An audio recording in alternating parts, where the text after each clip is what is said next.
El juez es una partícula de sustancia humana que vive y se mueve dentro del derecho. Y si esta partícula de sustancia humana tiene dignidad y jerarquía espiritual, el derecho tendrá dignidad y jerarquía espiritual. Pero si el juez como hombre cede ante sus debilidades, el derecho cederá en su última y definitiva revelación.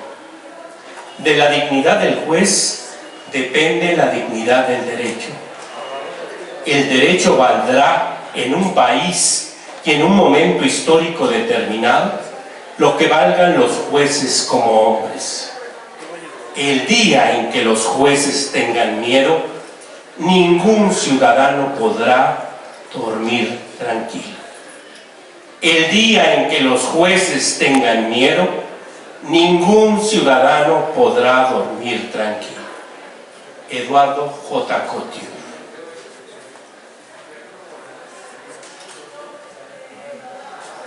Varios tratadistas en fechas recientes han documentado que en el mundo se viene a presentar un fenómeno que se había vivido en el mundo de entreguerras. Aparecen tres jinetes, como jinetes del Apocalipsis, recorriendo distintas latitudes, pero con encarnada ferocidad en América Latina. El populismo, la posverdad y la polarización. Los autócratas 3P, como en la Alemania e Italia de entreguerras, llegan al poder con procesos relativamente democráticos, pero ya estando en el poder, mediante el populismo, la polarización y la posverdad, consolidan su poder y ocultan un plan verdaderamente autocrático. Como Hitler o Mussolini, la encarnación del populismo suele ser un líder carismático que encabeza la lucha contra las supuestas élites que oprimen al pueblo bueno. El caudillismo mesiánico convierte a la política en un verdadero y fatal espectáculo donde sus seguidores se vuelven fans. A partir de varios autores, yo he llegado a la conclusión y les comparto esta definición.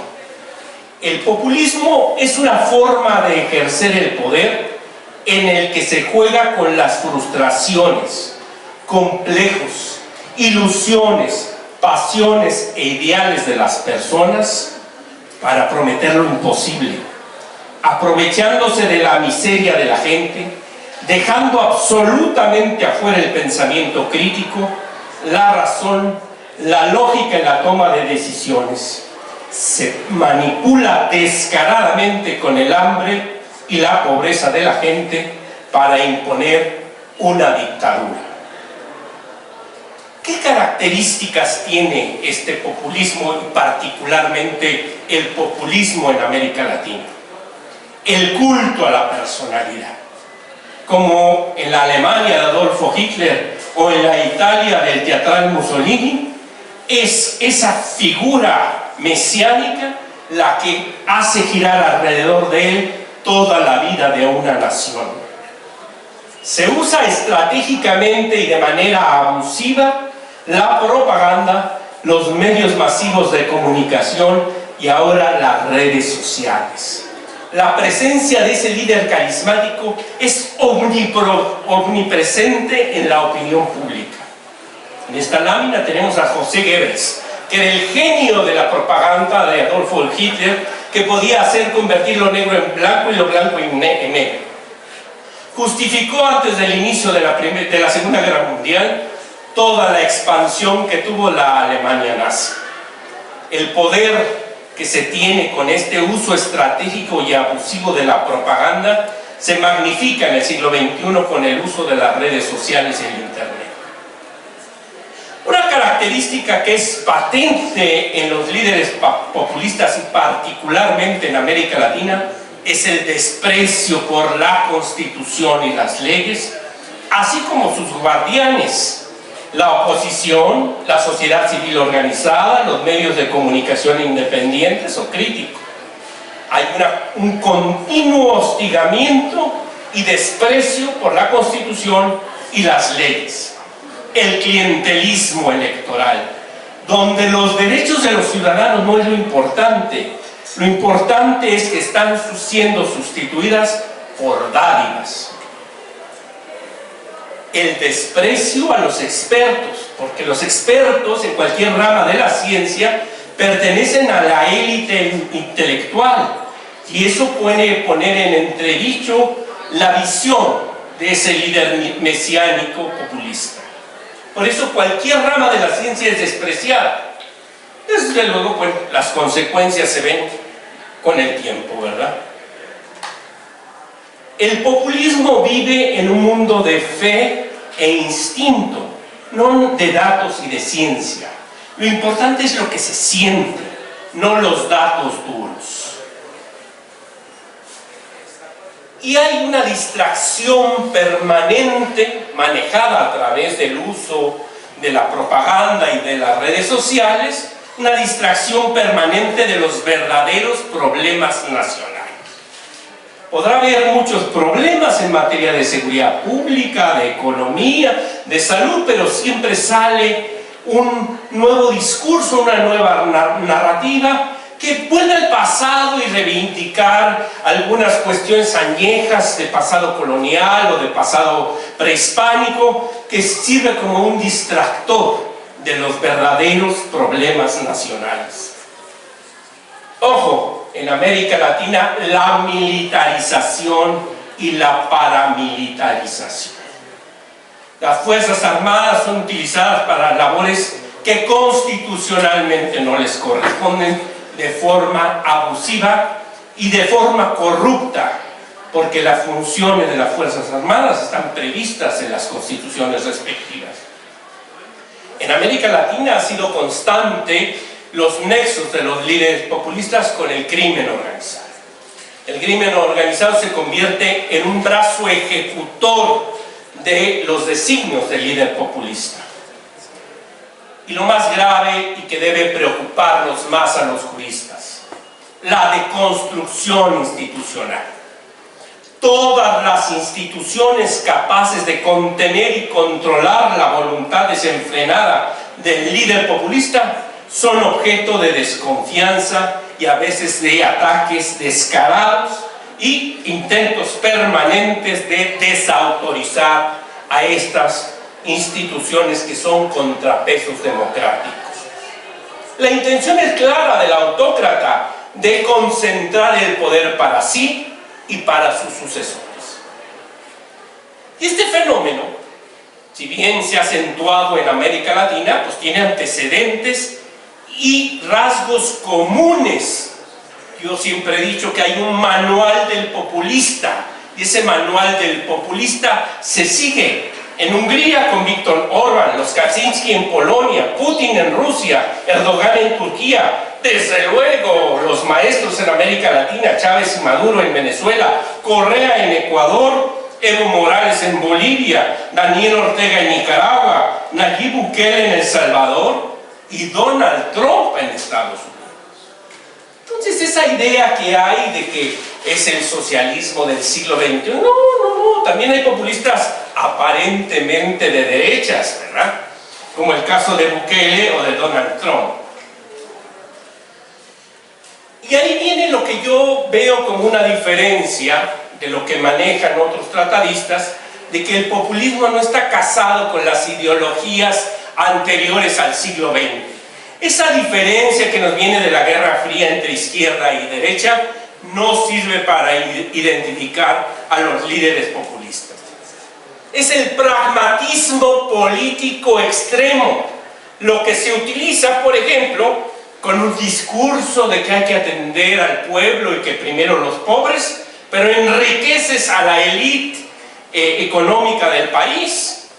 Adolfo Hitler llegó al poder, sí, con el apoyo de las masas de la Alemania frustrada por la República de Weimar, pero financiado por los dueños de Alemania, por los ricos de Alemania, que financiaron todo el crecimiento de la Segunda Guerra y curiosamente, a pesar de que fueron condenados en los juicios de Nuremberg, después los aliados los tuvieron que poner a trabajar para resurgir la Alemania occidental. Entonces, esa división que nos viene del siglo XX de izquierda y derecha no funciona para ubicar a los populistas. Los populistas van a hacer cualquier cosa para ganar la voluntad de la gente a través de las estrategias que ya hemos comentado. El segundo caballo del Apocalipsis es la polarización. Demonizar sin descanso a los adversarios y resaltar los asuntos tanto viejos como nuevos que dividen a la nación. Es una estrategia polarizadora que, por desgracia, suele dar muy buenos resultados. Es llevar al extremo el pensamiento de Nicolás Maquiavelo de divide y vencerás, pero aquí es muy claro. La idea es que el pueblo sabio y bueno identifique un solo enemigo o varios enemigos y eso sirva para incrementar mi poder. Es claro que en la Alemania nazi se hizo con el pueblo judío y se llevó a los extremos.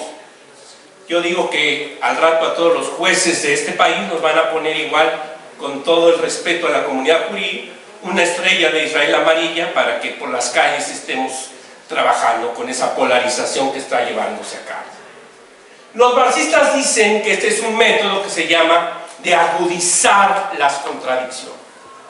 La polarización incesante hace que la gente no tenga un justo medio, que sea todo negro o blanco, que el pensamiento crítico quede fuera, que no haya deliberación, que no haya la posibilidad de un acuerdo democrático, que no nos podamos poner de acuerdo en nada, o estás contra mí o estás conmigo, no hay de otra.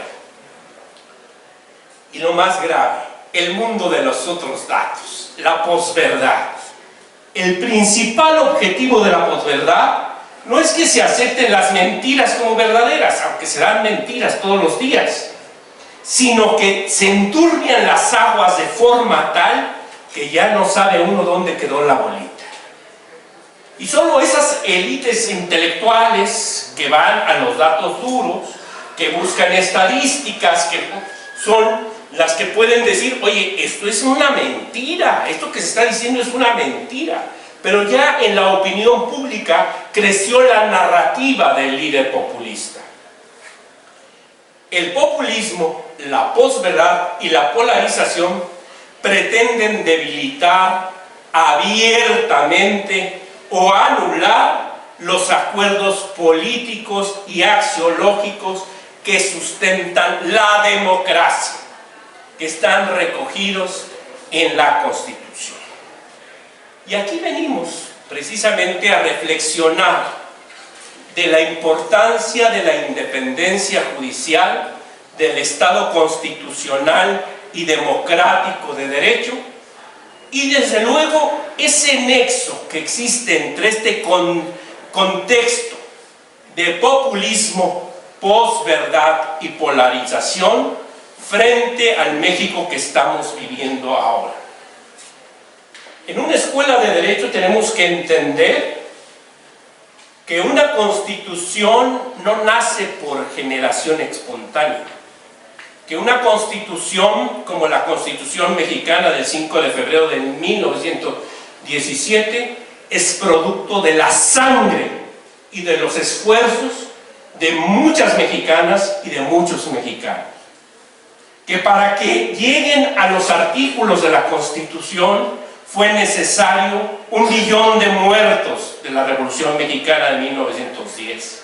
Pero la situación no queda en eso, sino que a través de las distintas reformas que ha llevado la Constitución, se recogen esos movimientos sociales que ha habido. Nuestro sistema electoral, por ejemplo, ha sido producto de luchas incesantes, curiosamente de los que ahora están en el poder y reniegan de ellas.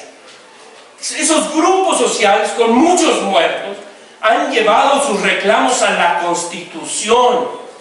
Por eso es que en una escuela de derecho debemos de entender que precisamente por la importancia que tienen esos conceptos es que están en la Constitución, están dotadas de superlegalidad, no se pueden reformar fácilmente y todos los actos de la autoridad, incluso las leyes, deben estar de acuerdo con la Constitución.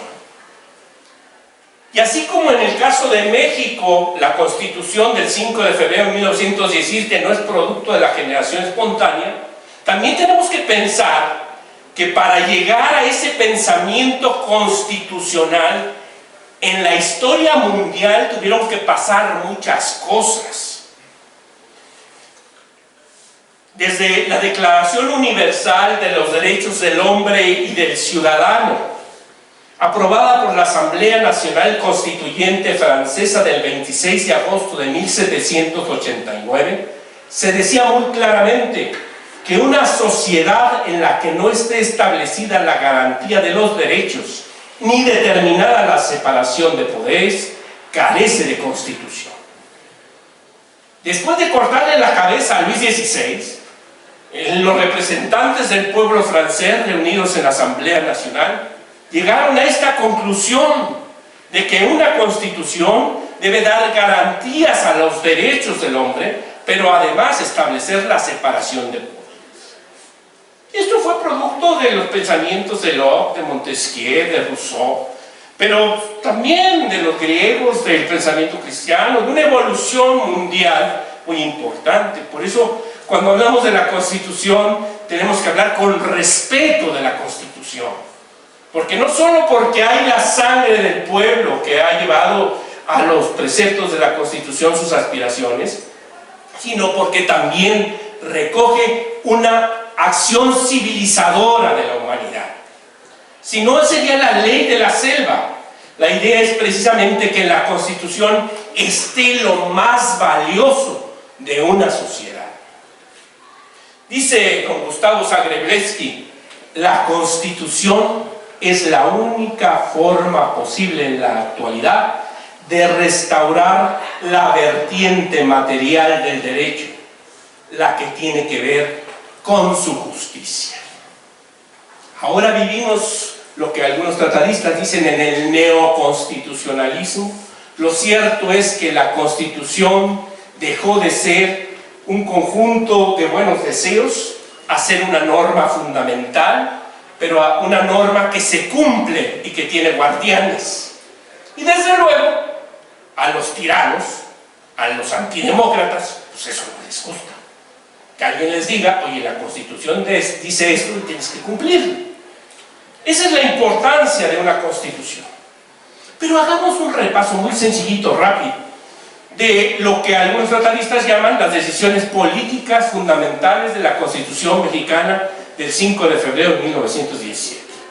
El principio de soberanía popular, los derechos humanos, el juicio de amparo para su defensa, la división de poderes, el federalismo, el municipio libre, el Estado laico, la república representativa y popular, la democracia como forma de gobierno y órgano garante en el INE, el Banco de México, el acceso a la información pública y otros órganos autónomos.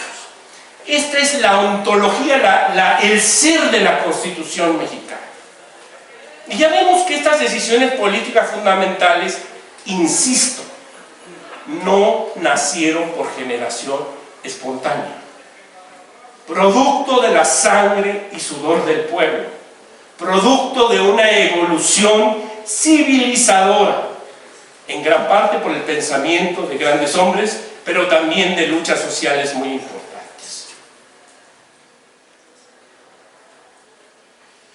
¿Y qué relación tiene todo esto que usted me está diciendo, del contexto que estamos viviendo, de populismo, posverdad y polarización, la importancia de la Constitución y ahora los jueces? Pues que ahora los jueces no somos como los jueces del antiguo régimen, que solo aplicábamos la ley, sino que ahora también estamos obligados a velar por los derechos humanos. Y desde luego, esta es la labor fundamental de los jueces de amparo, que gracias al control difuso, tanto constitucional como convencional, pues tenemos que velar por el respeto de los derechos humanos y a través de ellos de toda la Constitución. Incluso el propio sistema acusatorio penal tiene sus propios controles, pero para velar por el respeto de los derechos. De esta manera, y esa es la importancia para el tema que nos ocupa hoy, el Poder Judicial se convierte en un contrapeso democrático. Es un límite orgánico al ejercicio del poder, para que todos los actos del poder estén de acuerdo con la Constitución. Desde luego, los derechos humanos como la cuestión más importante que salvaguarda la Constitución, pero también la división de poderes y toda su parte orgánica. Quiero que miren esta foto. En uno de los grandes museos que tiene la Ciudad de México, que se llama Memoria y Tolerancia. Si no lo conocen, vayan a la primera oportunidad que vayan. Deberían organizar incluso un viaje de la universidad a ir a ese museo. Memoria y Tolerancia. En la parte donde se recrea, se hace un homenaje a las víctimas del holocausto nazi, donde incluso tienen un vagón de tren de los judíos, y no solo los judíos, varias minorías, gitanos, húngaros, personas discapacitadas, personas homosexuales, hasta sacerdotes católicos. Tenemos varios santos de muertos en los campos de concentración. Pues hay un vagón ahí, pero yo vi esta foto y para mí me causó una sensación muy especial. Son los jueces de la Alemania nazi jurando lealtad al Führer. Son los jueces de la Alemania nazi jurando lealtad al Führer. Y dije yo, ¿dónde habrá esa pretensión? ¿Dónde habrá esa pretensión? Los jueces de la Alemania nazi jurando lealtad al Führer. Pero no se salvaron. En el tercer juicio de Nuremberg fueron juzgados varios de esos jueces, y ahí, bueno, ahí dice qué les pasó. Algunos fueron ahorcados, 20 años, algunos se les absolvió.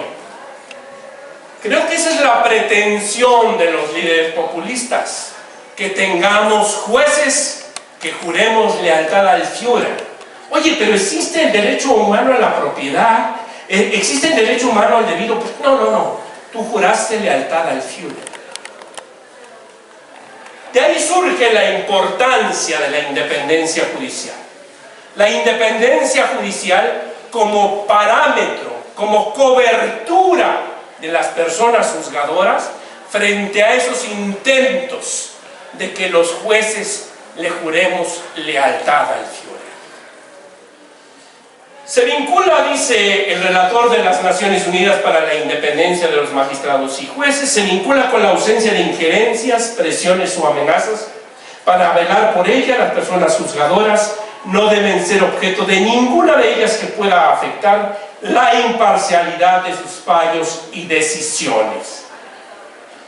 Es una parte orgánica de los derechos humanos de protección judicial, tutela judicial efectiva, debido proceso, reconocido internacionalmente. O sea, la independencia judicial, y así lo dijo el doctor Diego García Sayán, relator de las Naciones Unidas para la Independencia, anterior relator, ahora es Margaret Saltwater, dice él que hay que entender que es un jus cogens la independencia judicial. No está en terreno de duda, porque es parte de los derechos humanos, de tutela judicial efectiva, de protección judicial y de debido proceso, recogidos en el artículo 10 de la Declaración Universal de Derechos Humanos, en el 14 del Pacto Internacional de Derechos Civiles y Políticos, en el 26 de la Declaración Americana, 8 y 25 de la Convención, séptimo párrafo del 17, séptimo párrafo del 100 y segundo párrafo de la fracción tercera del 116.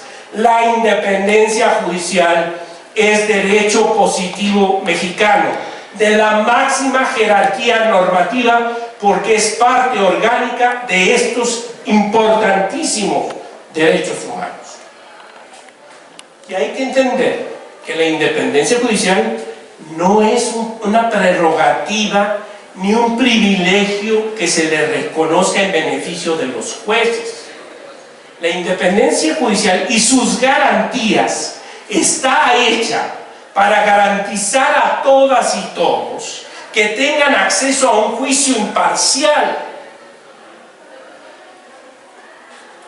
Se justifica por la necesidad de que los jueces puedan ejercer su función de guardianes del Estado del Derecho, de los derechos humanos y de las libertades fundamentales de los ciudadanos. Si sin independencia judicial, los jueces estaríamos jurando lealtad al Führer y no importarían esos derechos humanos. Debe ser considerado, y es también una opinión del relator, garantía de verdad, libertad, respeto de los derechos humanos, justicia imparcial, libre de influencias externas. Es garantía de garantías, y este es el pensamiento del perfecto Andrés Ibáñez. La independencia judicial es una garantía de garantías. Tenemos la estructuración de los derechos humanos, pero si no hay un juez independiente que vele por ella, pues esos derechos humanos y la carabina de Ambrosio serían exactamente lo mismo. Tú puedes tener un derecho que ganaste en un juicio, pero sin un juez independiente, lo que diga el Código Civil, el Código Nacional de Procedimiento Civil y Familiar, servirá para nada. Y ahí viene la siguiente cuestión de la que yo he reflexionado y he escrito ya un poquito sobre ese tema. La independencia judicial se vuelve una condición ontológica de la función jurisdiccional. ¿Qué quiero decir eso? La ontología es el estudio del ser por el ser mismo.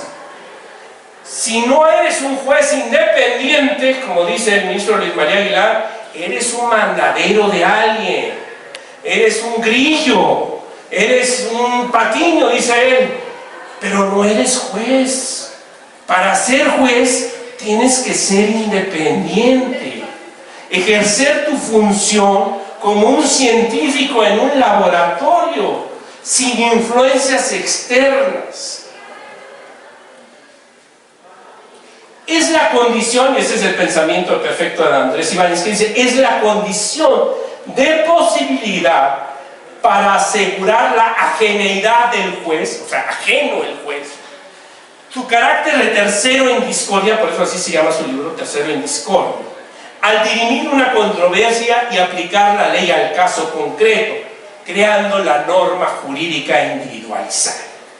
Sin independencia judicial, el juez no puede ser su chamba, en una palabra.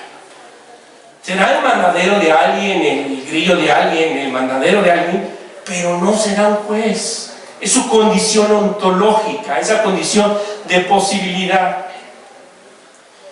Y les traigo algo fresquecito, recién notificado al Estado. Es el último caso que ha notificado la Corte Interamericana de Derechos Humanos. Es el caso Gutiérrez, Navas y otros contra Honduras. Les platico muy rápido el caso. ¿De qué trata el caso? El caso que eran unos magistrados de la Corte Constitucional de Honduras que resolvieron un asunto que no le gustó, la ley de depuración policial, que no le gustó al presidente de Honduras, los somete a un juicio político, los destituye y nombra a otros nuevos. ¿Dónde he visto eso? ¿O dónde he visto esos intentos? Bueno, son pues coincidencias de la vida, ¿verdad? La Corte Interamericana, en este caso tan importante, tiene la relevancia de que retoma toda la jurisprudencia anterior sobre el tema de independencia judicial. Les destaco algunos párrafos porque vale la pena. Recordemos que por jurisprudencia de la Suprema Corte de Justicia de la Nación, las sentencias de la Corte Interamericana son obligatorias para el Estado mexicano. Esto es derecho positivo mexicano. Se puede invocar en cualquier tribunal del país. 102, el párrafo, dice, la parte que me interesa. Esta Corte ha tenido oportunidad de pronunciarse en distintas ocasiones acerca de la relevancia de la independencia judicial en un Estado de Derecho. En su jurisprudencia constante, el tribunal ha señalado que se trata de uno de los pilares básicos de las garantías del debido proceso, por lo que cuando se afecte en forma arbitraria la permanencia en sus cargos de quienes ejercen la judicatura, se vulnera el derecho a la independencia judicial consagrado en el artículo 8.1 de la Convención Americana. La parte del párrafo 103 que me interesa: la cooptación de los órganos judiciales por otros poderes públicos afecta transversalmente a toda la institucionalidad democrática y en esa medida constituye un riesgo para el control del poder político y la garantía de los derechos humanos, pues menoscaba las garantías institucionales que permiten el control del ejercicio arbitrario del poder. La Corte Interamericana, como tratadista en materia de derecho constitucional, nos está dando cuenta en una sentencia de la relevancia institucional para las democracias que tiene la independencia judicial. En ese sentido, la Corte considera que cualquier demérito o regresividad en las garantías de independencia, estabilidad e inamovilidad de los jueces es inconvencional, en cuanto su efecto se puede traducir en un impacto sistemático, igualmente regresivo, sobre el Estado de Derecho, las garantías institucionales y el ejercicio de los derechos fundamentales. Y fíjense ustedes qué importante lo que dice la Corte Interamericana. La protección de la independencia judicial adquiere una relevancia especial en el contexto mundial y regional que les estoy dando al principio de la conferencia, de erosión de la democracia, en donde se utilizan los poderes formales para promover valores antidemocráticos, vaciando de contenido las instituciones y dejándolas solo en la mera apariencia. De esta cuenta existe una relación directa entre la dimensión institucional de la independencia judicial y el acceso y permanencia en sus cargos de quienes ejercen la judicatura en condiciones generales de igualdad. A partir de lo anterior, la Corte ha señalado que la independencia judicial se deriva de las siguientes garantías en torno a las funciones de las autoridades judiciales: a un adecuado proceso de nombramiento, a la estabilidad e inamovilidad en el cargo durante su mandato y a ser protegidas de presiones externas. Aquí la Corte nos recuerda que a nivel internacional, además de estos tratados y las declaraciones, pues existen los principios básicos de Naciones Unidas relativos a la independencia de la judicatura y otros principios que son, en términos del derecho internacional público, soft law, pero que si son recogidos en una sentencia internacional, como en este caso, pues se vuelven obligatorios. La cuestión es que quiero llamar su atención que la Corte ha resuelto el tema de independencia judicial en 19 casos que tienen que ver con destituciones de jueces y magistrados.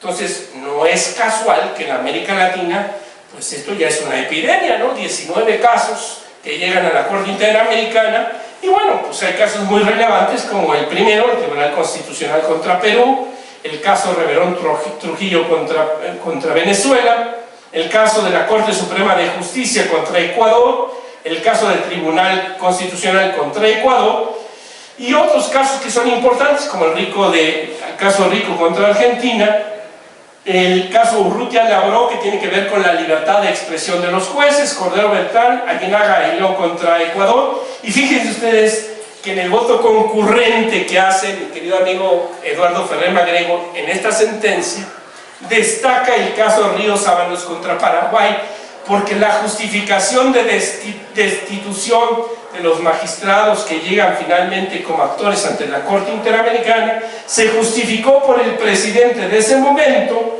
pues precisamente con la necesidad de depurar al Poder Judicial. Miren lo que dice: se produjo este caso se produjo en un contexto de hostilidad hacia el Poder Judicial, en el que el titular del Poder Ejecutivo se había pronunciado sobre la necesidad de cambiar al Poder Judicial y dijo, y si hace falta, vamos a pulverizar un Poder Judicial corrupto que no quiera adecuarse a los sueños y a los deseos del pueblo paraguayo.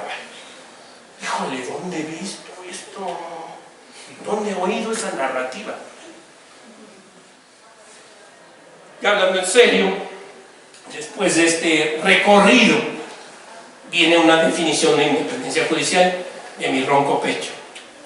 Es una institución jurídica de garantía orgánica, reconocida constitucional y convencionalmente, por medio de la cual la persona acusadora puede actuar con libertad para tramitar y decidir las controversias sometidas a su jurisdicción, tratando a los justiciables en condiciones de igualdad, con parámetros estrictamente jurídicos, permitiéndole rechazar cualquier influencia extraña al derecho proveniente del sistema social, como las que tienen su origen en actores políticos, poderes económicos o mediáticos.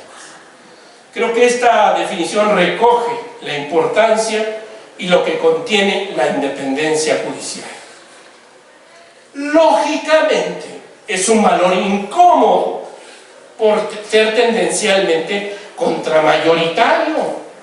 La opinión pública o el poder público ya había sentenciado a alguien y el juez dicta una libertad, pues lógicamente que es una decisión contramayoritaria. La mayoría en el Congreso ya había votado una ley, ya se había publicado, el presidente la promulga y la Corte nulifica esa ley, es contramayoritario.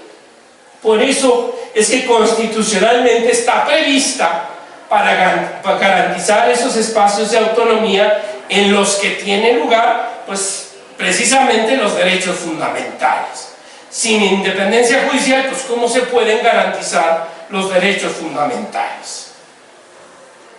¿Cómo se presentan los ataques a la independencia judicial? Creo que no hay que irse muy lejos, creo que ustedes los tienen muy presentes. Ante resoluciones desfavorables a los intereses del gobierno, señalamientos de corrupción generalizada. Incluso hay un informe anual del relator de Naciones Unidas que dijo, este es el modus operandi de los vulneradores latinoamericanos de la independencia judicial. Corrupción generalizada sin ninguna prueba. Discurso polarizante de odio hacia las personas juzgadoras. Asfixia presupuestal. Colonización del Poder Judicial con sus leales. Hay que ver de qué manera llegan mis gentes y no las gentes que deberían llegar. Nombramientos de personas leales aunque no tengan los requisitos o méritos necesarios. Y ahí viene lo más grave, que ha sido la constante en América Latina. Despido directo de los funcionarios independientes y su sustitución por personas leales. ¿Qué hay, sinceramente, detrás de la iniciativa de reforma constitucional del presidente actual para modificar varios artículos de la Constitución para que todos los juzgadores a nivel federal y local sean electos por el pueblo? Sinceramente, ¿creen ustedes que con ello se mejoraría el Poder Judicial? Sinceramente. Y yo aquí sí quiero hacer una reflexión. A todos nos queda claro que sí hay que modificar la Constitución para modificar el procedimiento de designación después de las últimas de los ministros de la Corte. Nos queda claro que ese sistema ya no. Ese de las ternas, 2 ternas y la tercera nombra que me da la gana, creo que no está bien. Creo que habría que volver al sistema anterior y buscar una combinación con el sistema americano de que se postula una persona y hasta que llegue las mayorías, las 2 terceras partes, una y otra hasta que llega, pero no la terna y ese sistema de que la tercera nombra que me da la gana. Creo que eso no es correcto. O la alternativa que voy a comentar. Me queda claro que también el sistema de designación de los consejeros de la Judicatura Federal tiene que cambiar. No puede ser con mayoría simple en el Senado, por lo menos las 2 terceras partes, como para los ministros de la Corte. Pero en cambio, el nombramiento de jueces y magistrados por un sistema de carrera judicial mediante concursos de oposición, creo que es lo más valioso que tiene el Poder Judicial de la Federación, como el Poder Judicial del Estado de Guanajuato y muchos poderes judiciales. Creo que la perla de la corona en este momento de los poderes judiciales es el sistema de carrera judicial, que ha sido reconocido incluso por el relator de Naciones Unidas, de que este es el mejor modo para que lleguen jueces y magistrados, el sistema de carrera judicial. Pero además es el sistema más democrático, porque cualquier persona que tenga entendederas, que le eche ganas, que participe en los cursos, que se prepare, puede llegar a ser juez y magistrado. Yo creo que eso es lo más grave que hay en esta iniciativa del presidente de la República, que la candidata del partido en el gobierno pues ha dicho que ella va a seguir con esta cuestión. Es destruir lo más valioso que tienen los poderes judiciales de nuestro país, el sistema de carrera judicial. Es más, yo estoy tan convencido de que ese es lo más valioso que tenemos de los poderes judiciales, que creo que ese sistema se debería llevar a la Corte. Un sistema de carrera judicial para que llegue hasta la Suprema Corte. Y entonces, pues todos los ciudadanos estaríamos tranquilos, ¿verdad? Garantizando la independencia de quien llegue a la Suprema Corte, a través de un sistema de carrera judicial. ¿Quién sabe? Buscar alguna combinación, pero sí creo que eso es lo más importante. Chantaje o soborno a algunos para proteger las acciones cuestionables del autócrata. Cuando el órgano que debería garantizar la independencia de los juzgadores, que es los consejos de la judicatura, lejos de hacerlo, se vuelve un instrumento de presión, pues no está garantizando la independencia judicial. Y bueno, las acusaciones entabladas contra otros para purgar los órganos jurisdiccionales de juzgadores independientes. Y bueno, a otras cuestiones más creativas, ¿verdad? Y también ya se ha experimentado en otras latitudes. Pues amplío el número, por ejemplo, de integrantes de la Suprema Corte y pongo yo a mis leales, ¿verdad? Y entonces ya tengo garantizado que no me van a tumbar ninguna ley en la Suprema Corte. Y lo que está en juego en este momento. Esa iniciativa del presidente de la República pretende arrasar con los tribunales establecidos y sustituirlos por unos nuevos, con el brillante sistema de electoral. Todas las voces sensatas que he oído es que ese único sistema es lo que va a acabar con el sistema de justicia en México, porque para hacer campaña se necesita dinero, y para llegar a esas posiciones pues se hacen compromisos, y entonces ¿dónde queda la independencia y la capacidad técnica de los juzgadores? Imagínense ustedes lo que ha costado en este país que tengamos juzgadores de carrera judicial y arrasar con ellos para una situación de que sea a través del sistema electoral. ¿Qué no aprendieron lo que hicieron con el sistema de salud? Y ahora lo quieren llevar al sistema de justicia. ¿Por qué? Pues es que los expertos son despreciables. O sea, ¿por qué no vamos a mejorar las instituciones? Yo creo que todas las instituciones tenemos muchas áreas de oportunidad, pero vamos a mejorar las instituciones, no vamos a acabar con ellas. El país pierde años de competitividad con cada reforma hecha en las rodillas, sin tomar en cuenta a los usuarios y a los operadores de cada uno de los sistemas. Finalmente, estamos con todo esto en la consolidación de un autoritarismo con centralización del poder, destrucción de las instituciones nacionales, ausencia de controles, con una única voluntad que dirija a la nación, con graves atentados, y eso es lo que hay que tomar en cuenta. Como se ha vivido en todas esas latitudes donde se ha consolidado el poder de los líderes populistas, hay graves atentados a los derechos humanos. Simplemente volteemos a ver el caso de Venezuela. Si ustedes me dicen que ese es un ejemplo exitoso de un líder, de dos líderes populistas, pues me matan el argumento, pero yo veo que muchos venezolanos los veo en las calles de todo el país, emigrando de su país hacia Estados Unidos, porque no hay condiciones en su país para tener una vida digna. Y eso es precisamente producto de un estado criminal y mafioso que se consolida precisamente a través de este populismo.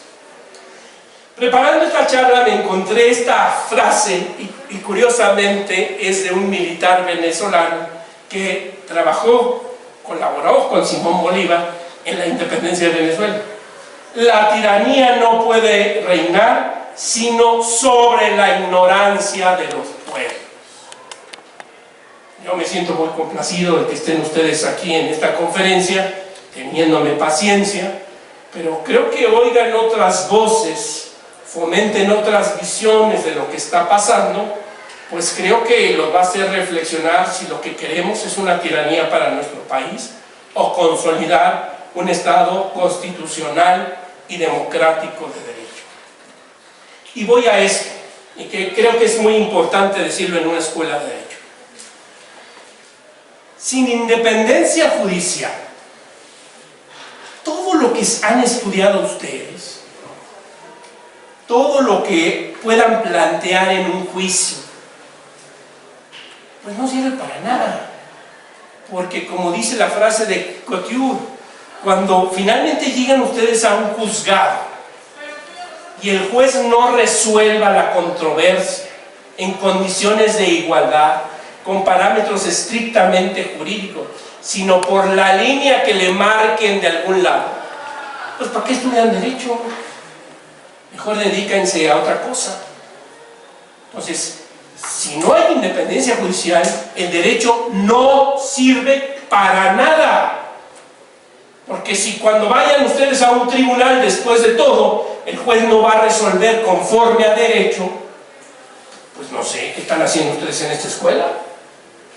Mejor ocupen el tiempo en otra cosa. Fíjense ustedes la importancia de este tema. Y por eso es que todos los que estamos involucrados con una convicción patriótica, con una convicción seria e informada con estas bases, pues lo que tenemos que hacer es defender a como dé lugar el Estado constitucional y democrático de derecho. Porque, insisto, es la sangre del pueblo lo que ha llevado esos preceptos a la Constitución, y dentro de esos preceptos pues están los derechos humanos y sus guardianes en los jueces. Entonces esa es la importancia, jóvenes, de lo que estamos platicando ahora, de que esa es la razón de ser, que ustedes destinen 5 años de su vida en una escuela de derecho, y algunos que están en maestría, pues imagínense ustedes cuánto tiempo invertido para algo que al final no va a servir para nada. Ustedes están muy jóvenes, pero los que venimos de más atrás, pues en otros tiempos en el país así era. Yo tuve un maestro de derecho agrario que me dice: no, mira, el derecho en México es una vacilada. Basta que tengas de cuate al juez, o de que tengas de un cuate ahí en la gobernación, en tal lado, y el asunto está resuelto. ¿Cuánto trabajo nos ha costado llegar a juzgadores independientes?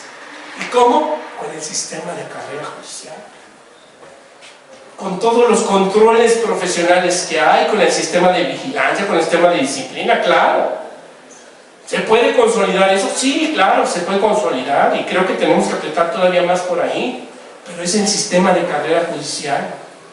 Pensar que vamos a mejorar el sistema judicial llevando a los jueces a elecciones. Miren, nada más de jueces y magistrados federales somos 1900. La iniciativa de reforma constitucional plantea que sean todos los jueces también locales. ¡Qué locura! ¡Qué locura! A lo mejor alguien dice: no, es que eso es parte de la estrategia distractora.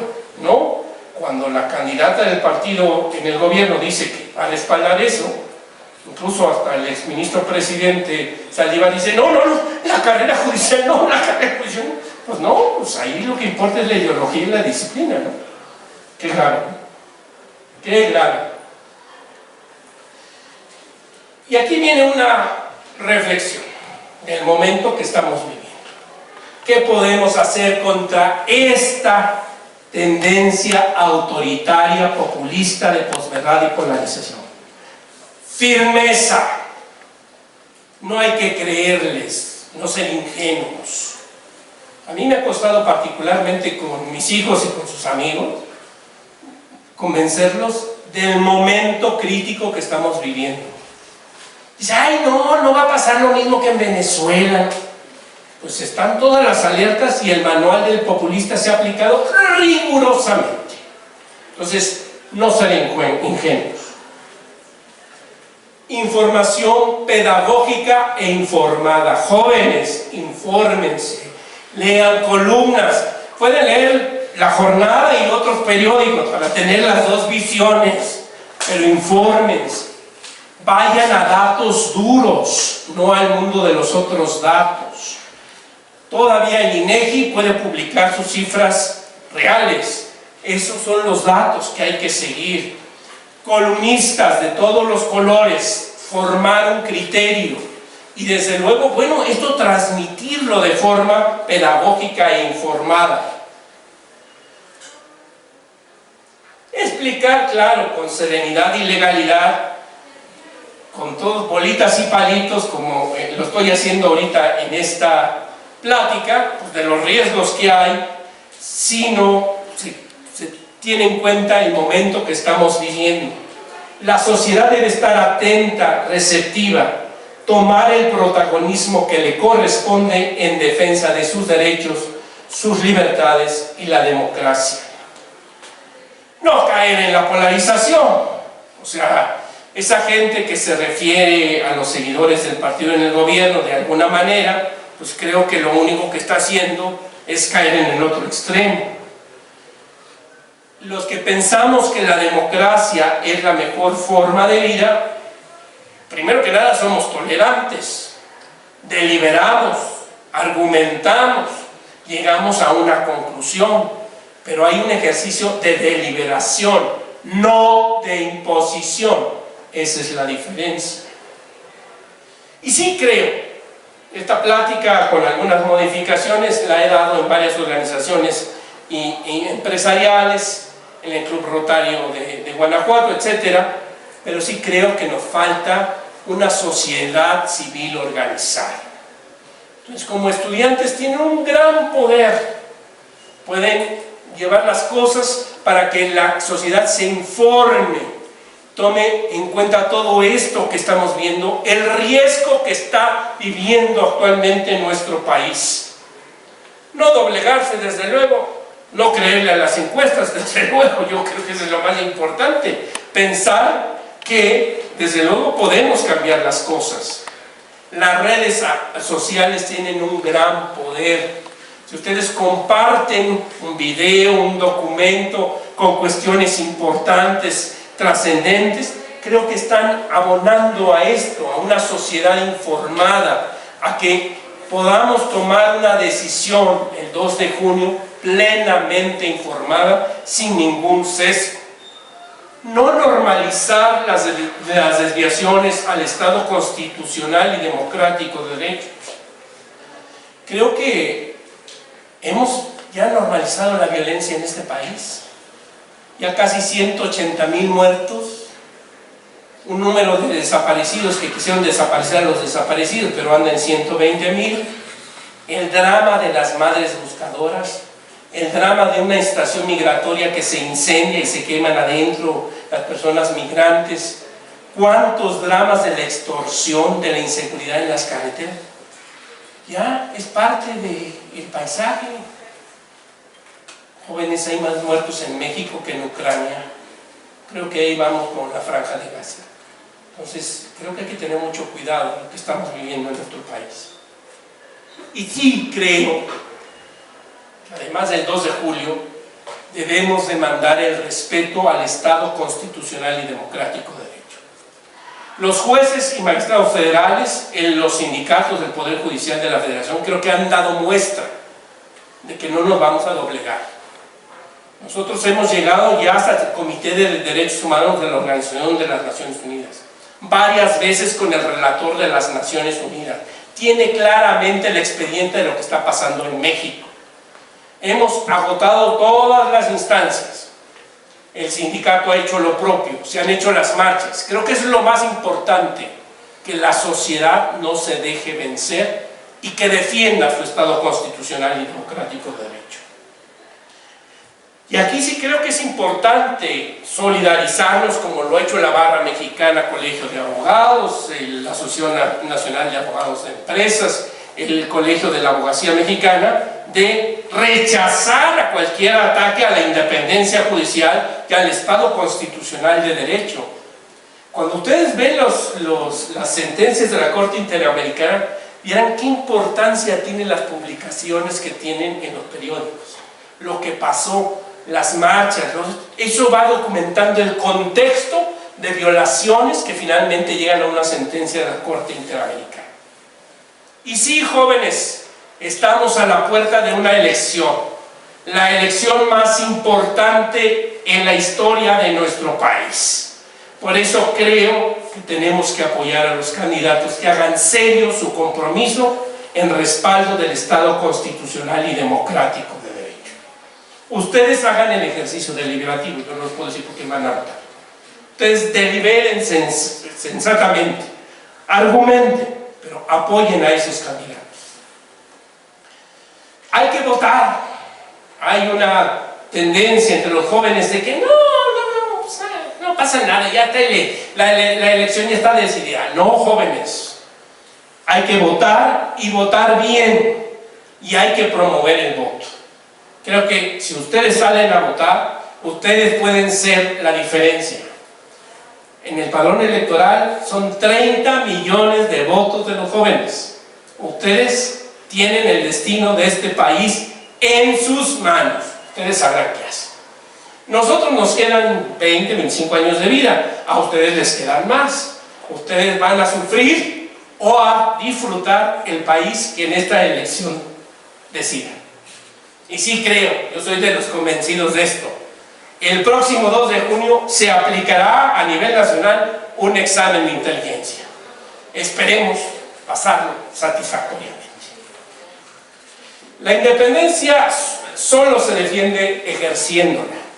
Es cierto, los jueces tenemos que dar muestras de nuestro compromiso con la independencia. Creo que en el Poder Judicial de la Federación lo hemos dejado claro y patente, pero necesitamos del respaldo de la sociedad. Adapté esta frase muy bonita, que ya está en lenguaje no machista, porque la frase dice muy feo.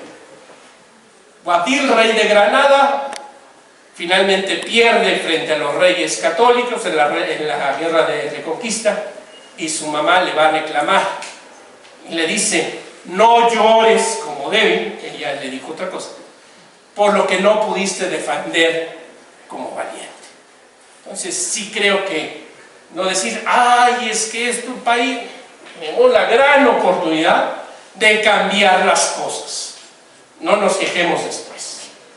Pongo a su disposición mi página web, arielrojascaballero.com, mis redes sociales y mi página de internet. Ahí subo todas las conferencias, cursos, y la invitación a que se inscriban gratuitamente a mi canal de YouTube. Todas las conferencias, cursos, ahí los subo.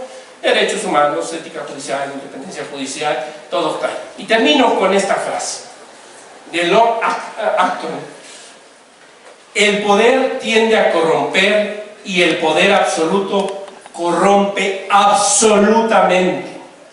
Los grandes hombres son casi siempre malas personas. La libertad no es el poder de hacer lo que queremos, sino el derecho de ser capaces de hacer lo que debemos. Quedémonos con esto: el poder absoluto corrompe absolutamente. Por eso necesitamos contrapesos en las democracias. Muchas gracias.